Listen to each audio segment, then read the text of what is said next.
Kami percaya Engkau yang akan menopang Tuhan setiap umat-Mu, setiap jemaat-jemaat yang dikasihi Tuhan. Dan kami berdoa buat mereka yang mengalami tekanan, Tuhan memberikan mereka kekuatan yang baru. Tuhan menghibur mereka yang susah. Tuhan menyembuhkan mereka yang sakit. Tuhan mengangkat beban mereka di dalam nama Yesus. Dan kami percaya hadirat-Mu Tuhan sedang mengalir di setiap rumah-rumah yang ada. Dan kami percaya hadirat-Mu membawa kemenangan, hadirat-Mu membawa pemulihan. Kami bersyukur Tuhan, kami punya Tuhan yang hidup, Bapa yang ajaib, Bapa yang kekal. Kami bersyukur Tuhan, kami bersyukur atas hidup kami. Kalau kami hari ini ada, itu semua karena anugerah-Mu ya Tuhan. Dan kami percaya ya Tuhan, hari-hari ini Engkau sedang menuntun setiap kami untuk memasuki tahun dimensi yang baru. Tahun di mana kami akan melihat sesuatu yang ajaib ke depan ini. Kami bersyukur Tuhan, kami percaya, kami pegang firman-Mu ya Tuhan. Saat ini kami bersama-sama Tuhan, kami umat-Mu, kami bawa bangsa ini, kami bawa negeri kami Indonesia ke hadapan-Mu ya Tuhan. Kami bersyukur ya Tuhan, kami sudah melihat apa yang Tuhan sedang kerjakan hari-hari ini atas bangsa kami. Indonesia di dalam tangan-Mu ya Tuhan, Indonesia di dalam rencana-Mu ya Tuhan. Kami percaya Indonesia mengalami kemenangan, Indonesia mengalami pemulihan, Indonesia mengalami sesuatu yang dahsyat ke depan ini. Kami bersyukur buat negeri kami Indonesia ya Tuhan. Engkau yang menetapkan bangsa ini, yang membawa api Pantekosta ketiga dari Indonesia sampai ke bangsa-bangsa, dan akan kembali ke Yerusalem sebelum kedatangan Tuhan yang kedua kalinya. Dan kami percaya Tuhan sedang membangkitkan hari-hari ini generasi Yeremia, generasi yang dipenuhi dengan Roh Kudus, yang cinta mati-matian kepada Tuhan Yesus, yang tidak kompromi dengan dosa, dan akan memenangkan banyak jiwa-jiwa untuk kemuliaan nama-Mu ya Tuhan. Kami juga berdoa Tuhan, kami bawa pemimpin Tuhan gereja kami, buat Pak Niko, gembala sidang kami, Ibu Hermin, keluarga besar hamba-Mu ini, keempat wakil hamba-Mu ini Tuhan, bahkan gembala kami Tuhan atas CK4 ya Tuhan, Pastor Welia, Pastor Maulin Tuhan, bahkan setiap gembala-gembala cabang yang ada, bahkan setiap pengerja, setiap jemaat-Mu Tuhan. Kami berdoa ya Tuhan, kami percaya berkat-Mu mengalir dari pemimpin kami, Bapak rohani kami, gembala sidang kami Pak Niko, mengalir bagi setiap kami yang ada. Kami percaya perlindungan Tuhan sempurna bagi setiap mereka ya Tuhan. Tuhan memagari mereka dengan para malaikat surgawi-Mu ya Tuhan. Kami juga berdoa buat pemimpin pemerintahan kami yang ada ya Tuhan, dari presiden, wakil presiden, pemerintahan kami ya Tuhan, dari tertinggi sampai yang terendah. Kami percaya Tuhan, rencana Tuhan ajaib buat pemerintahan kami yang ada. Biar setiap keputusan-keputusan yang diambil itu keputusan Tuhan, itu keputusan Tuhan. Kami berdoa di dalam nama Yesus, biar ada roh takut akan Tuhan ada dalam pemerintahan kami. Kami materaikan setiap doa-doa kami di dalam nama Tuhan Yesus. Amin.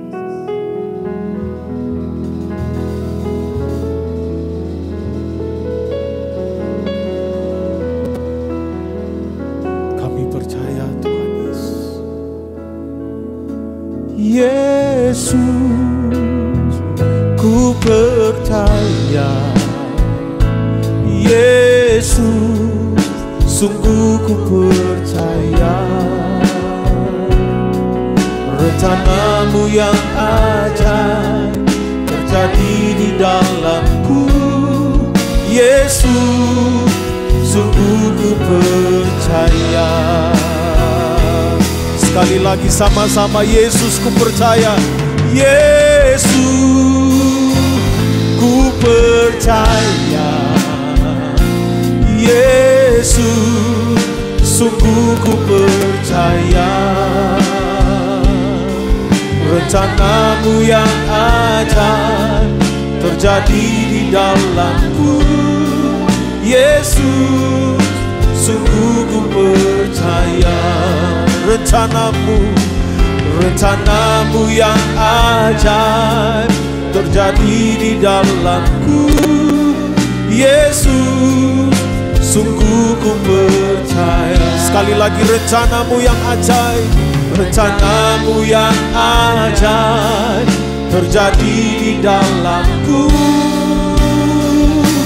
Yesus sungguh ku percaya.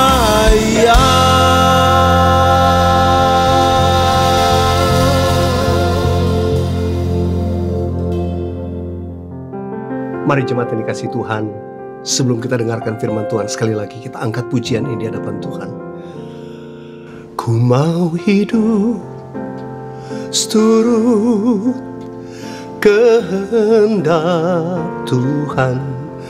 Ku mau memberi semua yang ku dapat berikan.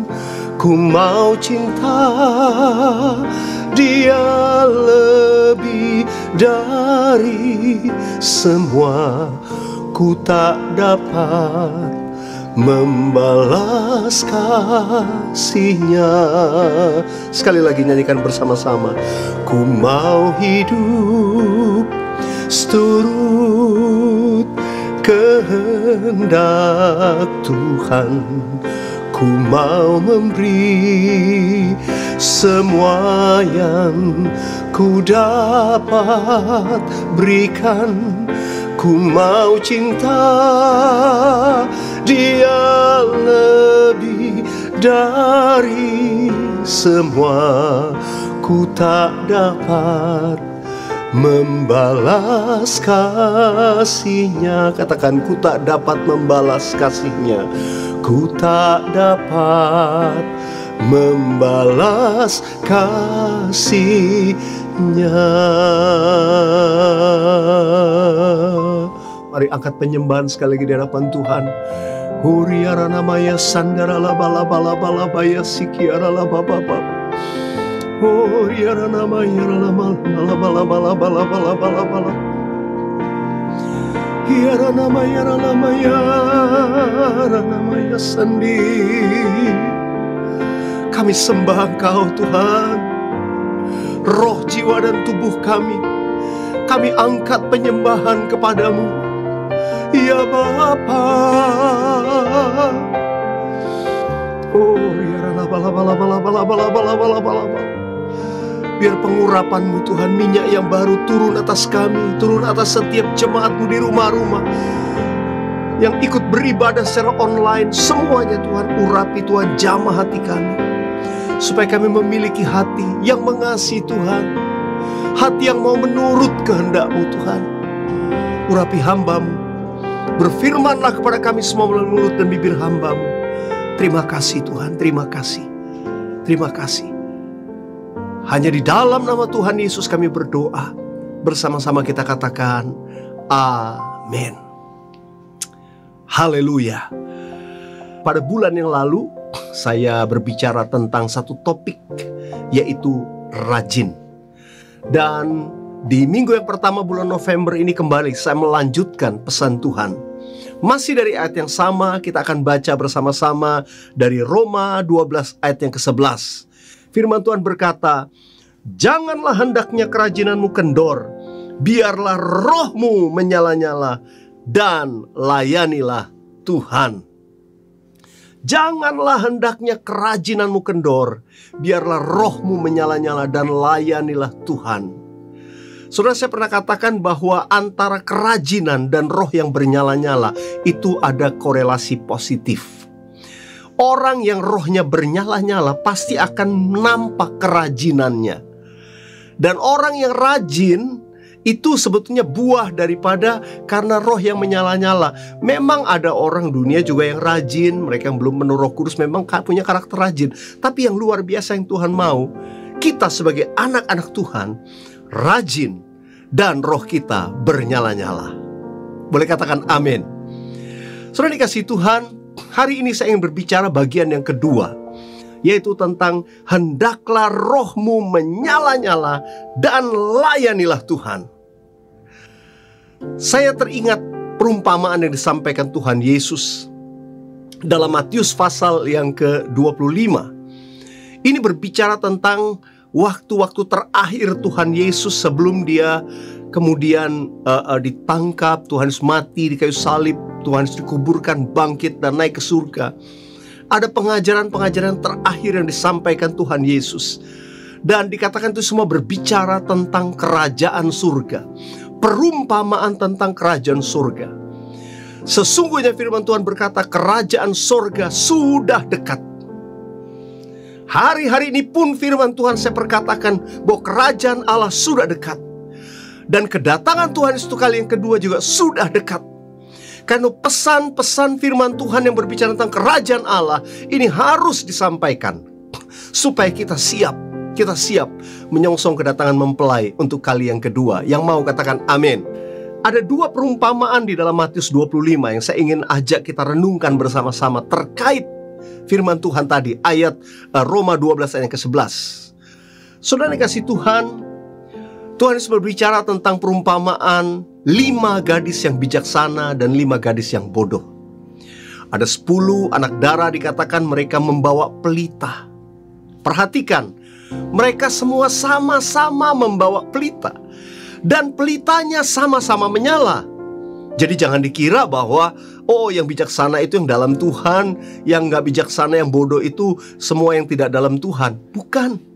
Perhatikan bahwa mereka sama-sama membawa pelita dan pelitanya menyala. Mereka sama-sama mempersiapkan diri untuk menyongsong kedatangan mempelai pria. Ini bukan orang Kristen sembarangan. Ini bicara orang Kristen yang sungguh-sungguh dan percaya bahwa Tuhan Yesus akan segera datang. Karena itu juga sama-sama menantikan. Tapi apa perbedaannya? Di sini perbedaannya. Dikatakan dalam Matius pasal yang ke-25 ayat 1-4 saya akan bacakan. Pada waktu itu hal kerajaan sorga seumpama 10 gadis yang mengambil pelitanya dan pergi menyongsong mempelai laki-laki. 5 diantaranya bodoh dan 5 bijaksana. Gadis-gadis yang bodoh itu membawa pelitanya tetapi tidak membawa minyak. Sedangkan gadis-gadis yang bijaksana itu membawa pelitanya dan juga minyak dalam buli-buli mereka. Jadi ternyata apa yang membedakan bodoh dan bijaksana? Yang membedakannya adalah satu kata, yaitu berjaga-jaga. 5 gadis yang bijaksana ini berjaga-jaga karena tidak tahu berapa lama mempelai akan datang, sehingga mereka standby. Mereka aware dengan apa yang perlu mereka mempersiapkan diri. Yaitu apa? Mereka juga punya cadangan minyak dalam buli-buli mereka. Mereka persiapkan itu. Saudara dikasihi Tuhan, karena ketika lampunya mulai padam, persediaan minyak ini terus akan ditambahkan sehingga pelitanya tidak pernah padam. Pelitanya akan terus menyala. Saudara dikasihi Tuhan, hari-hari ini Tuhan berkata, hendaklah rohmu menyala-nyala. Untuk roh kita menyala-nyala, diperlukan satu sikap, yaitu berjaga-jaga. Saya mau katakan orang yang berjaga-jaga adalah orang yang rajin. Orang yang berjaga-jaga adalah bukan orang yang tertidur pulas dan membiarkan semuanya whatever will be. Ya terjadilah, saya mau tidur, saya mau rest. Udahlah, mempelai gak datang. Itu mungkin seperti gadis yang bodoh. Sementara gadis yang bijaksana, mereka berjaga-jaga. Mereka mempersiapkan minyak di dalam buli mereka, sehingga tidak pernah pelita mereka menjadi padam. Firman Tuhan berkata, hendaklah rohmu menyala-nyala. Bagaimana supaya bisa menyala terus? Harus ada persediaan minyak. Harus ada persediaan minyak. Bagaimana supaya kita mempersiapkan minyak di dalam buli-buli secara rohani? Saudara, minyak itu berbicara tentang bahan bakar. Bagaimana membuat supaya pelita itu tetap menyala. Api dalam pelita itu akan tetap menyala karena ada bahan bakar yang cukup. Dalam kitab Perjanjian Lama dan kitab Imamat dikatakan begini, imam itu harus mempersiapkan kayu. Ya, di atas mezbah itu harus terus diberikan supaya api di atas mezbah itu tidak pernah padam. Kayu itu bicara bahan bakar. Kayu itu berbicara tentang alat yang dipakai untuk bisa membuat supaya api itu tetap menyala. Di Perjanjian Lama, bahan bakarnya masih berbicara tentang kayu. Di Perjanjian Baru sudah lain, sudah mulai ada kita bicara minyak. Tapi pada zaman Musa yang dulu, mereka menggunakan kayu. Nah, sudah dikasih Tuhan, kayu itu gambaran salib. Kayu adalah gambaran salib. Kalau orang yang setiap hari itu mengingat salib Tuhan Yesus, yang selalu merenungkan kasih Tuhan Yesus, saya percaya itu dia sama seperti menyiapkan minyak di buli-bulinya, tidak pernah akan habis. Kalau tiap hari kita merenungkan kasih Yesus dalam hidup kita, saudaraku, percayalah, buli-bulimu akan terus penuh dengan minyak. Engkau tidak akan kehabisan minyak, dan rohmu akan terus bernyala-nyala. Ku bersyukur buat kasih-Mu menyelamatkan hidupku, oh Yesus, Tuhan dan Rajaku. Dengan apa kan ku balas anugerah-Mu yang ajaib? Biarlah hidupku selalu menyenangkan hati-Mu. Betapa kagum ku melihat perbuatan tangan-Mu, ajaib dan mulianya kuasa-Mu nyata dalam hidupku. Sungguh ku tak dapat mengerti besarnya karya-Mu, oh indahnya, oh heran kasih-Mu, oh indahnya, oh heran kasih-Mu.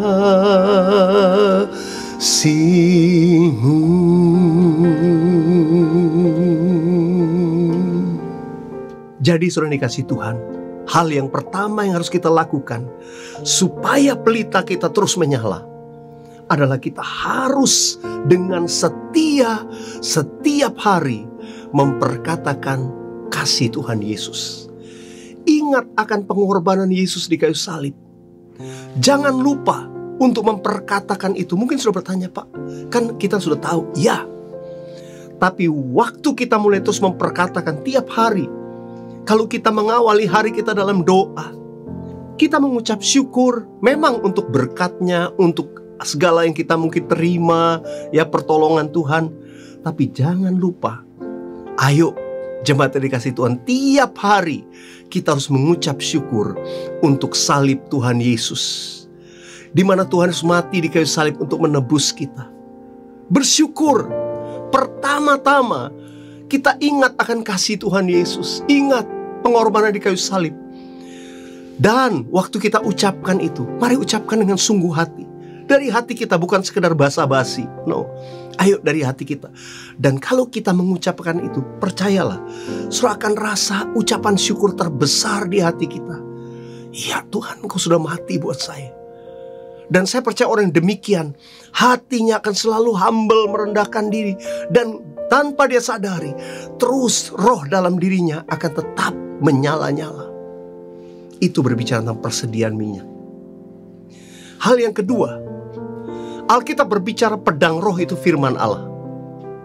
Di Alkitab juga kita sering mendengar istilah pemazmur berkata, firman-Mu itu pelita bagi kakiku dan terang bagi jalanku. supaya saudara dan saya rohnya tetap bernyala-nyala. Artinya pelita kita tetap punya persediaan minyak yang cukup. Kita harus rajin membaca Alkitab setiap hari. Boleh katakan amin? Rajin membaca Alkitab setiap hari. Karena waktu kita baca Alkitab, baca firman Tuhan, itu akan membuat pelita kita tetap terang. Firman-Mu pelita bagi kakiku, terang bagi jalanku. Firman-Mu pelita bagi kakiku, terang bagi jalanku. Waktuku bimbang dan hilang jalanku, tetaplah Kau di sisiku. Dan takkan ku takut asal Kau di dekatku, besertaku selamanya.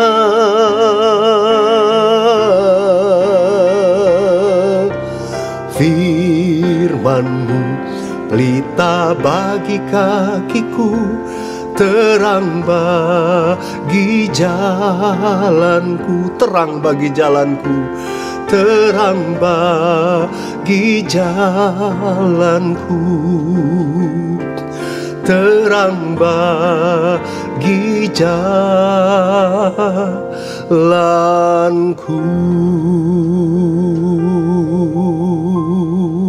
Yang ketiga, bagaimana membuat pelita kita itu terus menyala, terus menyala. Kalau saudara melihat ada api unggun, ya, sudah ada kayunya, maka yang perlu kita lakukan adalah kita mengipas supaya api itu akan tetap menyala. Ini berbicara tentang mengaktifkan karunia-karunia Roh Kudus yang ada dalam diri kita, terutama karunia untuk berbahasa roh. Waktu kita menyembah di dalam roh, kita berkata-kata dalam bahasa roh, firman Tuhan berkata kita membangun diri kita. Artinya apa? Kita membuat diri kita bersemangat, bergairah, roh kita bernyala-nyala.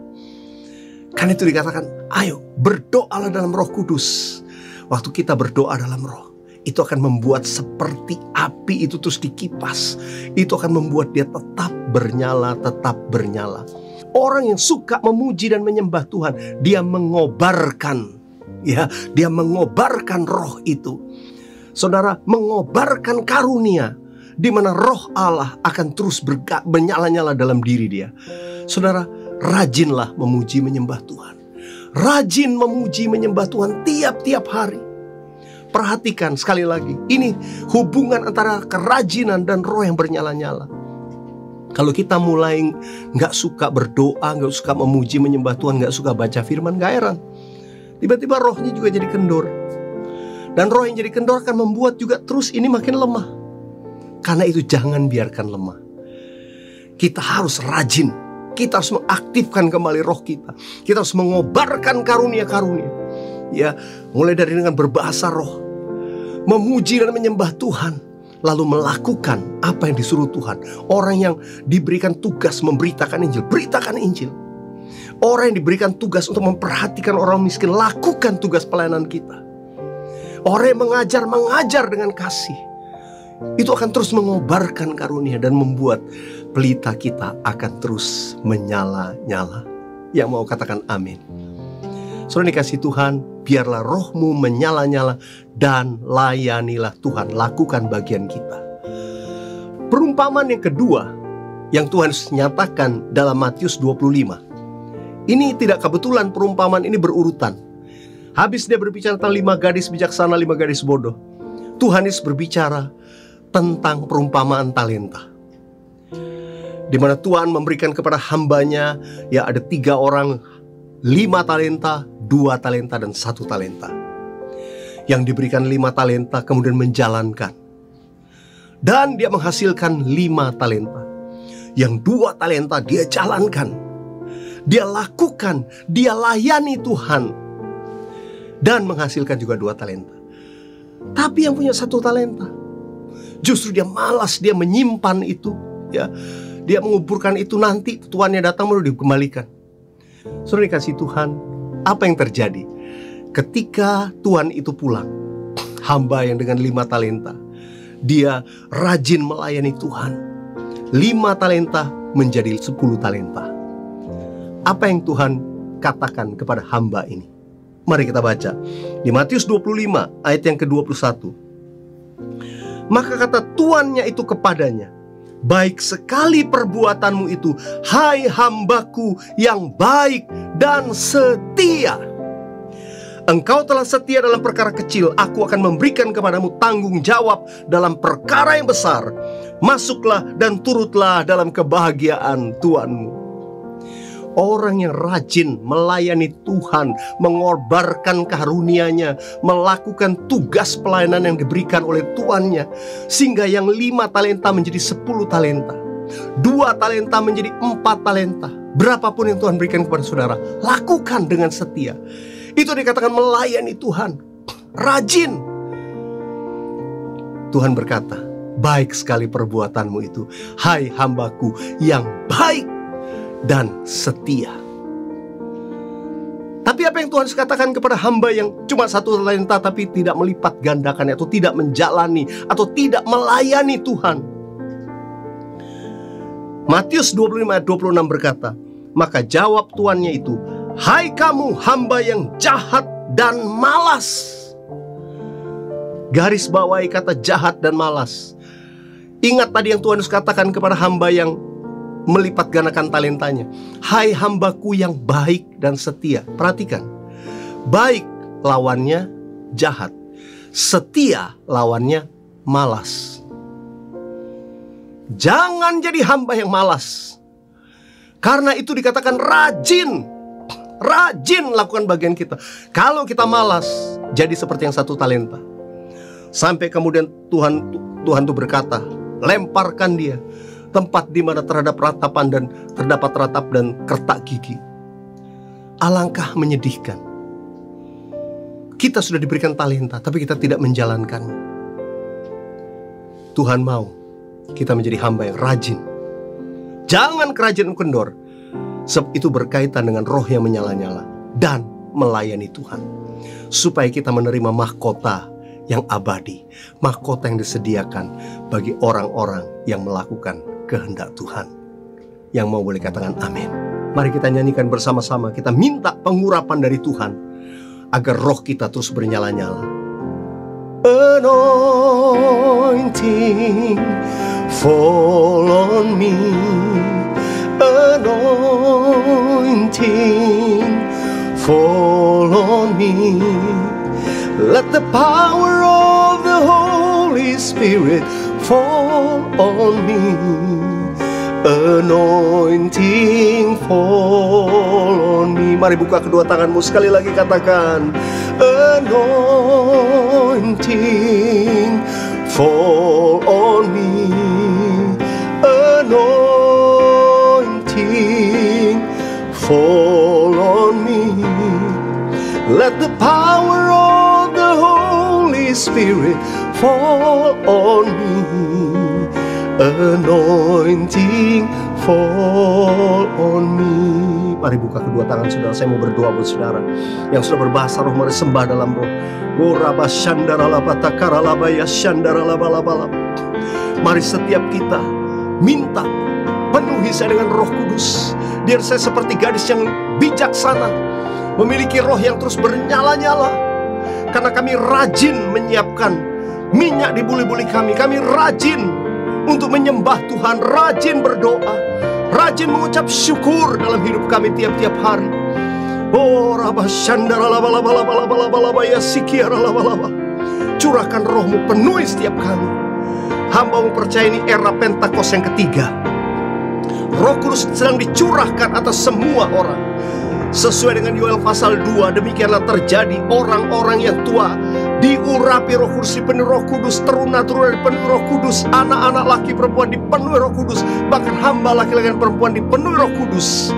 Dan di tengah goncangan yang terjadi, akan banyak orang berseru kepada nama Tuhan. Mereka diselamatkan melalui pelayanan setiap kami.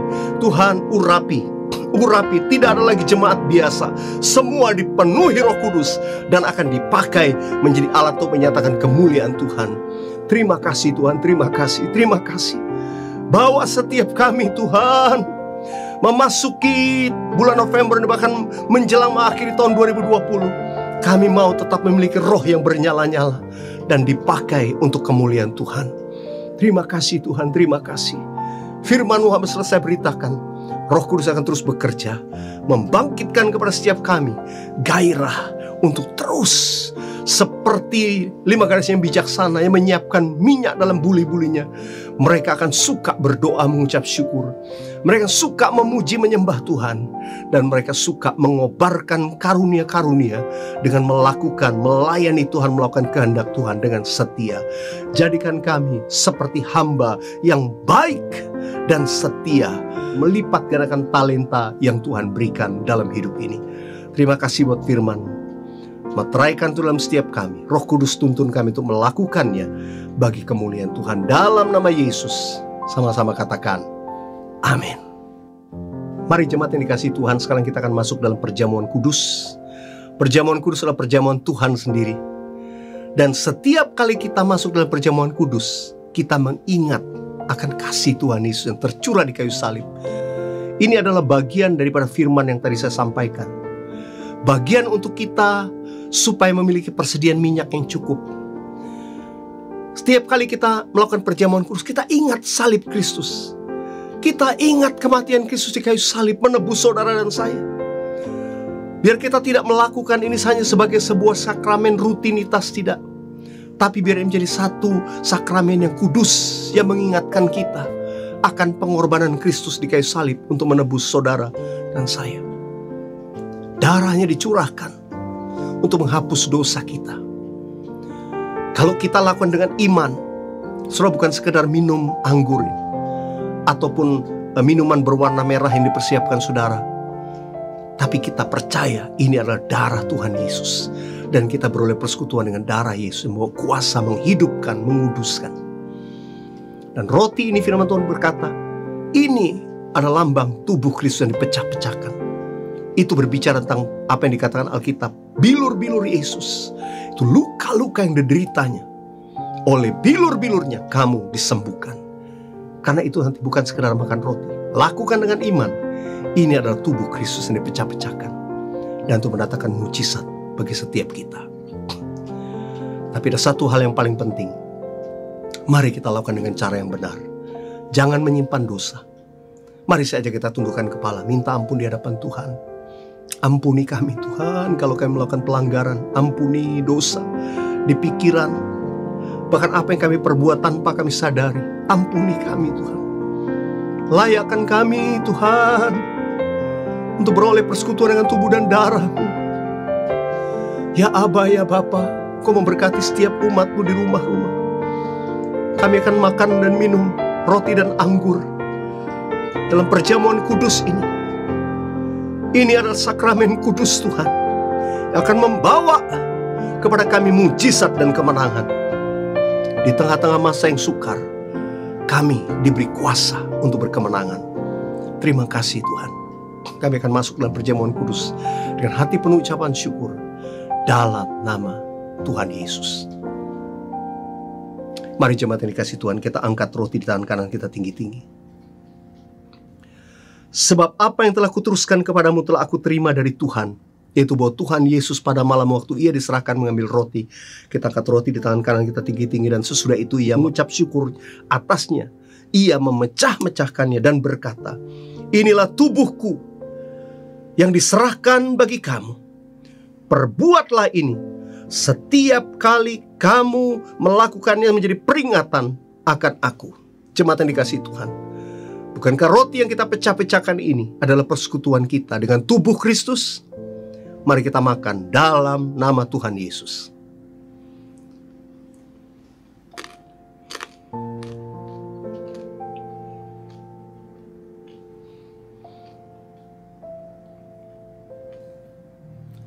Mari kita angkat cawan di tangan kanan kita tinggi-tinggi. Demikian juga Yesus mengambil cawan sesudah makan, lalu ia berkata, "Cawan ini adalah perjanjian baru yang dimeteraikan oleh darahku. Perbuatlah ini setiap kali kamu meminumnya menjadi peringatan akan aku." Jemaat yang dikasihi Tuhan, bukankah cawan pengucapan syukur yang atasnya kita ucapkan syukur ini adalah persekutuan kita dengan darah Yesus? Mari kita minum dalam nama Yesus.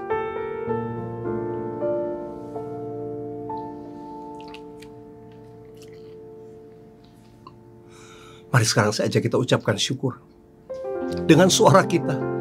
Katakan, terima kasih Tuhan, terima kasih. Terima kasih Tuhan, terima kasih. Terima kasih buat anugerah-Mu, terima kasih Tuhan. Terima kasih Yesus. Terima kasih Yesus. Ku beri syukur hanya bagi-Mu, ya Allahku, ya Tuhanku. Terima kasih Yesus. Terima kasih Yesus. Ku beri syukur hanya bagi-Mu. Terima kasih Yesus. Ku beri syukur hanya bagi-Mu. Ku beri syukur hanya bagi-Mu. Terima kasih Yesus. Bapa, hamba berdoa, yang lemah sudah dikuatkan, yang berbeban berat sudah diberikan kelegaan, bahkan yang sakit percaya Engkau terima kesembuhan di dalam nama Yesus oleh bilur-bilur Tuhan Yesus. Bahkan yang terikat oleh dosa sudah dibebaskan, dilepaskan dari segala belenggu. Pulihkan dan berkati keluarga demi keluarga, pribadi demi pribadi. Mereka yang sedang membutuhkan pekerjaan, pertolongan Tuhan, buat mujizat dan buka jalan memasuki bulan November ini. Tidak ada yang mustahil bagi Tuhan, dan tidak ada yang mustahil bagi orang yang percaya. Terima kasih Tuhan, terima kasih. Oh, Rapa Shandara Laba-Laba. Terima kasih Bapa, terima kasih. Dalam nama Tuhan Yesus, sama-sama katakan amin. Haleluya. Sudah kita berada di hari yang pertama di bulan November 2020. Tidak terasa waktu berjalan begitu cepat. Di awal bulan seperti biasa saya katakan kepada jemaat, ayo kita kembalikan persepuluhan di hadapan Tuhan. Di bulan November ini, mungkin sudah berkata, Pak, saya mengalami kesulitan. Kayak mengalami kesulitan. Saya percaya, seperti juga Ishak menabur di masa yang sukar, dia diberkati Tuhan luar biasa. Bagi Tuhan tidak ada yang mustahil. Dia sanggup memelihara hidup kita. Tuhan mau memberkati kita semua waktu kita menabur. Untuk sebuah tuaian yang besar hanya akan terjadi ketika ada benih yang ditaburkan. Mari kita menabur memasuki bulan November ini. Tuhan pasti memberkati sudah berlimpah-limpah. Angkat tangan saudara. Tuhan, aku berdoa, umat-Mu yang menabur, yang memberikan persembahan mereka, oh, yang mentransfer persembahan, persepuluhan mereka, bahkan persembahan syukur mereka, Tuhan berkati berlimpah-limpah. Masa ini mungkin orang katakan masa yang sukar, tapi bagi anak-anak Tuhan yang setia, masa ini adalah masa di mana Tuhan akan menyatakan kemuliaannya. Masa di mana akan ada tuaian, masa di mana akan ada panen, di mana kami tidak pernah membayangkan. Apa yang belum pernah dilihat, belum pernah didengar, belum pernah timbul dalam hati, Tuhan sediakan bagi orang yang mengasihi Tuhan dan melakukan kehendak-Nya. Berkati umat-Mu dalam nama Tuhan Yesus. Amin. Haleluya. Sudah dikasih Tuhan, minggu depan ibadah kita masih secara online. Kita terus bersyukur di tengah-tengah masa pandemi ini. Tuhan ajar kita untuk kita beribadah di rumah-rumah. Kita lakukan dengan setia sesuai dengan anjuran pemerintah. Dan jangan lupa tetap lakukan protokol kesehatan yang dinasihatkan. Mari saudara dikasih Tuhan, sekarang kita siapkan hati kita. Kita akan menerima berkat dari Tuhan. Dan saya mau ajak jemaat perkatakan firman tadi dari Roma 12 ayat yang ke-11. Biarlah rohmu menyala-nyala dan layanilah Tuhan. Biarlah rohmu menyala-nyala dan layanilah Tuhan. Sekali lagi, biarlah rohmu menyala-nyala dan layanilah Tuhan. Biarlah rohmu menyala-nyala dan layanilah Tuhan. Biarlah rohmu menyala-nyala dan layanilah Tuhan. Sekarang bilang, katakan dirimu, biarlah rohku menyala-nyala dan layanilah Tuhan. Sekali lagi, biarlah rohku bernyala-nyala dan layanilah Tuhan.